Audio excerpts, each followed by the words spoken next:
ಸಂಪುಟ ವಿಸ್ತರಣೆ ಮತ್ತೆ ಮುಂದೂಡಿಕೆಯಾಗುವಂತಹ ಸಾಧ್ಯತೆ ದಟ್ಟವಾಗಿದೆ. ರಾಹುಲ್ ಗಾಂಧಿ ಕರೆದಾಗ ದೆಹಲಿಗೆ ಹೋಗ್ತೀನಿ ಅಂತ ಹೇಳಿಬಿಟ್ಟು ಸಿಎಂ ಡಿಕೆ ಶಿವಕುಮಾರ್ ಹೇಳಿಕೆ ಕೊಟ್ಟಿದ್ದಾರೆ.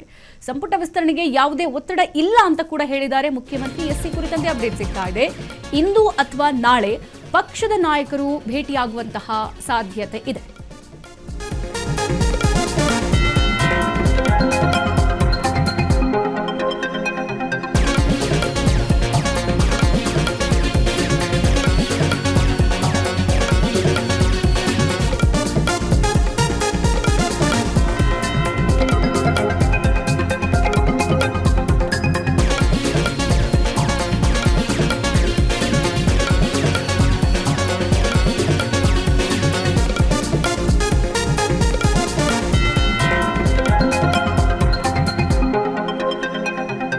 ಸಂಪುಟ ವಿಸ್ತರಣೆ ಮತ್ತೆ ಮುಂದೂಡಿಕೆ ಆಗುವಂತಹ ಸಾಧ್ಯತೆ ದಟ್ಟವಾಗಿದೆ. ರಾಹುಲ್ ಗಾಂಧಿ ಅವರು ಕರೆದಾಗ ದೆಹಲಿಗೆ ಹೋಗ್ತೀನಿ ಅಂತ ಹೇಳಿ ಸಿಎಂ ಡಿಕೆ ಶಿವಕುಮಾರ್ ಹೇಳಿಕೆ ಕೊಟ್ಟಿದ್ದಾರೆ.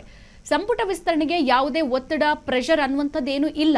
ಇವತ್ತು ಅಥವಾ ನಾಳೆ ಪಕ್ಷದ ನಾಯಕರೆಲ್ಲರೂ ಸೇರಿ ನಾವು ಭೇಟಿ ಮಾಡ್ತೀವಿ. ಹೈಕಮಾಂಡ್ ಸೂಚನೆ ಬಳಿಕವೇ ಅಂತಿಮ ತೀರ್ಮಾನ ಅಂತ ಹೇಳಿ ಮುಖ್ಯಮಂತ್ರಿ ಡಿಕೆ ಶಿವಕುಮಾರ್ ಹೇಳಿದ್ದಾರೆ. ಸದ್ಯ ಸಚಿವ ಸ್ಥಾನದ ಆಕಾಂಕ್ಷಿಗಳಲ್ಲಿ ಈಗ ಮತ್ತೆ ನಿರೀಕ್ಷೆ ಮೂಡಿದೆ. ರಾಹುಲ್ ಭೇಟಿಯ ಬಳಿಕವೇ ಸಂಪುಟ ವಿಸ್ತರಣೆ ಆಗುತ್ತೆ ಅಂತ ಹೇಳಲಾಗ್ತಾ ಇದೆ. ರಾಜ್ಯ ರಾಜಕೀಯದಲ್ಲಿ ಈಗ ಸಚಿವ ಸಂಪುಟ ವಿಸ್ತರಣೆ ಚರ್ಚೆ ಮತ್ತೆ ಭಾರಿ ವೇಗವನ್ನ ಪಡೆದುಕೊಂಡಿರುವಂಥದ್ದು. ಆದರೆ ದಿನಾಂಕ ಮಾತ್ರ ಇನ್ನೂ ಫಿಕ್ಸ್ ಆಗಿಲ್ಲ. ಮುಖ್ಯಮಂತ್ರಿ ಡಿಕೆ ಶಿವಕುಮಾರ್ ದೆಹಲಿಗೆ ತೆರಳುವ ಬಗ್ಗೆ ಈಗ ಮತ್ತೆ ಹೊಸ ಹೇಳಿಕೆಯನ್ನು ಕೂಡ ಕೊಟ್ಟಿದ್ದಾರೆ. ರಾಹುಲ್ ಗಾಂಧಿ ಅವರು ಕರೆದಾಗ ನಾನು ಹೋಗ್ತೀನಿ, ಸಂಪುಟ ವಿಸ್ತರಣೆಗೆ ಯಾವುದೇ ಒತ್ತಡ ಇಲ್ಲ, ಪ್ರೆಷರ್ ಅನ್ನುವಂಥದ್ದು ನನಗಿಲ್ಲ ಅಂತ ಕೂಡ ಸ್ಪಷ್ಟಪಡಿಸಿದ್ದಾರೆ. ಹಾಗಾದ್ರೆ ಸಂಪುಟ ವಿಸ್ತರಣೆ ಮತ್ತೆ ಮತ್ತೆ ಮುಂದಕ್ಕೆ ಹೋಗ್ತಿರೋದು ಯಾಕೆ ಅನ್ನೋದು ಸದ್ಯ ಗೊತ್ತಾಗಬೇಕಿದೆ ಅಂತ ಹೇಳಿರುವಂಥದ್ದು.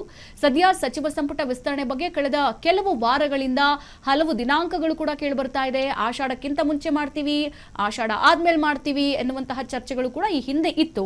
ಆದ್ರೆ ಈಗ ಪ್ರತಿ ಬಾರಿ ಹೊಸ ಕಾರಣಗಳ ನಡುವೆ ವಿಸ್ತರಣೆ ಕೂಡ ಮುಂದೂಡಲ್ಪಡ್ತಾ ಇದೆ. ಇದೀಗ ಮುಖ್ಯಮಂತ್ರಿ ಡಿಕೆ ಶಿವಕುಮಾರ್ ಅವರು ನಮ್ಮ ಪಕ್ಷದ ನಾಯಕರು ಇಂದು ಅಥವಾ ನಾಳೆ ಬರಬಹುದು, ಅವ್ರು ಕರೆದಾಗ ನಾನು ಹೋಗ್ಬಿಟ್ಟು ಚರ್ಚೆಯನ್ನ ಮಾಡ್ತೀನಿ. ರಾಹುಲ್ ಗಾಂಧಿ ಕರೆದಾಗ ದೆಹಲಿಗೆ ತೆರಳಿ ಸಂಪುಟ ವಿಸ್ತರಣೆ ಕುರಿತು ನಾವು ಮಾತುಕತೆಯನ್ನು ನಡೆಸ್ತೀವಿ ಅಂತ ಹೇಳಿಬಿಟ್ಟು ಡಿಕೆ ಶಿವಕುಮಾರ್ ಅವರು ಹೇಳಿಕೆಯನ್ನು ಕೊಟ್ಟಿದ್ದಾರೆ. ಸದ್ಯ ಕಾಂಗ್ರೆಸ್ನಲ್ಲಿ ಈಗ ದೊಡ್ಡ ತಲೆನೋವಾಗಿ ಮಾರ್ಪಟ್ಟಿರುವಂಥದ್ದು ಈಗ ಸಂಪುಟ ವಿಸ್ತರಣೆ.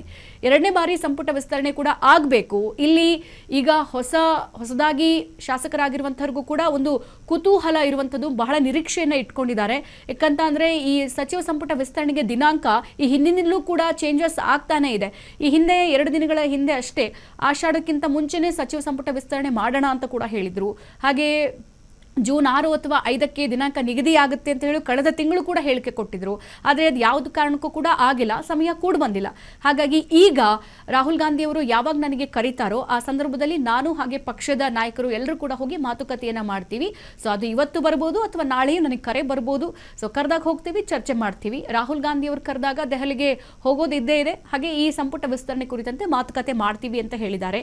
ಎಲ್ಲೋ ಒಂದು ಕಡೆ ಇದು ಹೊಸದಾಗಿ ವಿನ್ ಆಗಿರುವಂತಹ ಶಾಸಕರಿಗೆ ಒಂದೊಳ್ಳೆ ನಿರೀಕ್ಷೆಯನ್ನು ಕೂಡ ಇಟ್ಕೊಂಡಿದ್ದಾರೆ. ಈ ಬಾರಿ ಹೊಸಬ್ರಿಗೂ ಕೂಡ ಅವಕಾಶ ಕೊಡಬೇಕು ಅಂತ ಹೇಳಿ ಹೈಕಮಾಂಡ್ ಹೇಳಿರೋದ್ರಿಂದ ಬಹಳ ನಿರೀಕ್ಷೆ ಒಂದು ಕಡೆ ಮೂಡಿದ್ರೆ, ಮತ್ತೊಂದು ಕಡೆಗೆ ಇಲ್ಲಿ ಹಿರಿಯರಿಗೂ ಕೂಡ ಒಂಥರ ತಲೆನೋವು. ಯಾಕಂತಂದ್ರೆ ಹೊಸಬರಿಗೆ ಅವಕಾಶ ಕೊಟ್ಟರೆ ನಮ್ಮನ್ನೆಲ್ಲ ಕಡೆಗಣಿಸ್ಬಿಡ್ತಾರೋ, ಪಕ್ಷ ನಿಷ್ಠೆಯಾಗಿ ವರ್ಷಾನುಗಟ್ಟಲೆ ನಾವು ಕಾಂಗ್ರೆಸ್ ಪಕ್ಷದಲ್ಲಿದ್ದೀವಿ, ನಮಗೆ ಈ ಸಲ ಮಂತ್ರಿಗಿರಿ ಸಿಗುತ್ತೋ ಇಲ್ವೋ ಅನ್ನುವಂತಹ ಆಲೋಚನೆ ಕೂಡ ಅವರಲ್ಲಿರುತ್ತೆ. ಸೊ ಈಗ ಓವರ್ ಆಲ್ ನಾವು ನೋಡ್ತಾ ಹೋಗೋದಾದ್ರೆ ಹೊಸಬರಿಗೆ ಒಂಥರ ಹಾಲು ತುಪ್ಪ ಅಂತ ಅಂದ್ರೆ ಈಗ ಹಿರಿಯ ನಾಯಕರಿಗೆ ನಮಗೆ ಕೊಡ್ತಾರೋ ಬಿಡ್ತಾರೋ ಅನ್ನುವಂಥದ್ದು ಹೊಟ್ಟೆ ನೋವಿನ ಪರಿಸ್ಥಿತಿ ಸದ್ಯ ಮೂಡಿರುವಂಥದ್ದು. ಸೊ ಇಲ್ಲಿ ಆಗಿರುವಂಥದ್ದು ಆ ಕಡೆ ಹಾವು ಸಾಯ್ತಾ ಇಲ್ಲ, ಈ ಕಡೆ ಕೋಲು ಮುರಿತಿಲ್ಲ ಅನ್ನುವಂತಹ ಪರಿಸ್ಥಿತಿ ಸದ್ಯ ಕಾಂಗ್ರೆಸ್ ಪಕ್ಷದಲ್ಲಿ ಆಗಿದೆ. ಹಾಗಾಗಿ ಹೊಸೊಬ್ಬರು ನಿರೀಕ್ಷೆಯನ್ನು ಇಟ್ಕೊಂಡಿದ್ದಾರೆ. ಸೊ ಹಳಬರು ಯಾವ ಥರದ ಆಲೋಚನೆಗಳನ್ನು ಮಾಡ್ತಾರೆ ಅನ್ನೋದನ್ನು ಕಾದು ನೋಡಬೇಕು. ಓವರ್ ಆಲ್ ಈಗ ನಾಳೆ ಅಥವಾ ನಾಡಿದ್ದು ಮುಖ್ಯಮಂತ್ರಿಗಳು ಹೇಳಿದ್ದಾರೆ ದೆಹಲಿಗೆ ತೆರಳ್ತೀವಿ. ರಾಹುಲ್ ಗಾಂಧಿ ಅವರೇನಾದರೂ ನಾಳೆನೇ ಕರೆದ್ರೆ ನಾಳೆನೇ ಹೋಗ್ತೀವಿ, ನಾಡಿದ್ದು ಕರೆದ್ರೆ ನಾಡಿದ್ದು ಹೋಗ್ತೀವಿ. ಈ ಒಂದು 2ನೇ ಸಚಿವ ಸಂಪುಟ ವಿಸ್ತರಣೆಯನ್ನು ಹೇಗಾದರೂ ಮಾಡಿ ಮುಗಿಸ್ಬೇಕು, ಈ ಮಂತ್ರಿಗಿರಿಯನ್ನು ಫೈನಲ್ ಮಾಡಬೇಕು ಅನ್ನುವಂಥ ಮಾತನ್ನು ಕೂಡ ಹೇಳಿದ್ದಾರೆ.